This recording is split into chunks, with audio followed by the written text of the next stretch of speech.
Magandang hapon mga guys. Ayan, puntahan natin ang woods. Dito sa forest daw, mayroon daw nakita yung asawa ko nung isang araw nung pumasok siya nung Lunes. Ng umaga may nakita siya na deer. Kaya sabi niya sa akin, pasyalan daw namin baka naandun pa sila. Tara guys!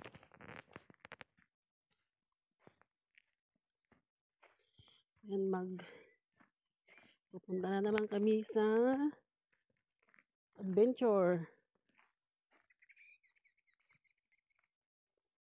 Ganda pa naman ng panahon, oh.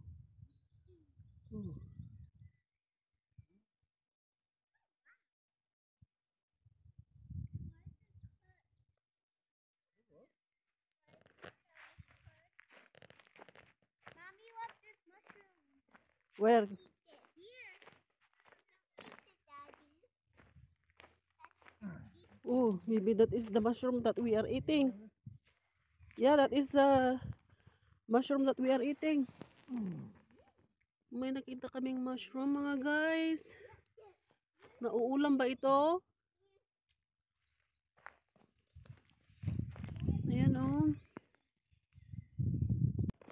Ewan ko kung ganun yung nakita ni ate na ano, dun sa London. May nakita siyang ganun na mushroom.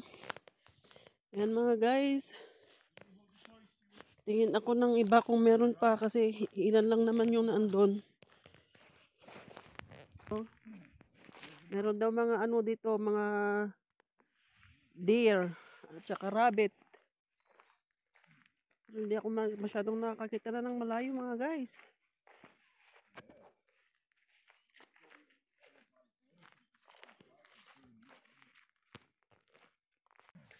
Oh mga guys, oh may nakakita akong mga footprints nila oh. Yung mga deer, ayan oh. Meron silang footprints. Ayan, ang dami oh. Pero bawal daw magkatay ng ganito dito. What did you say? Dead end that truck. We need to find another truck. Ayan.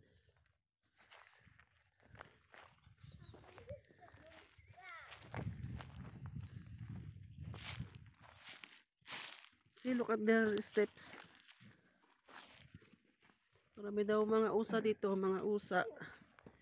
Oh, ayan, yung mga ano nila oh, footprints. Mga kaibigan.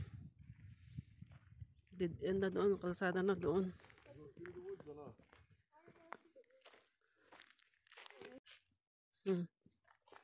Mag-adventure na naman si Stewart.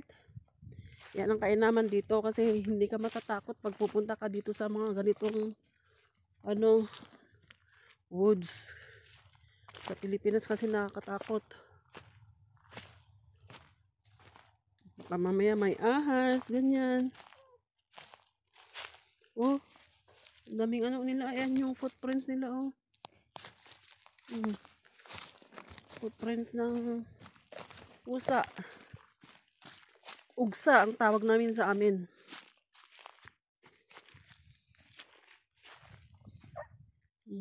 What's wrong? Ayan, inaano na nila yung ibang kahoy kasi magtatanim ulit sila ng iba.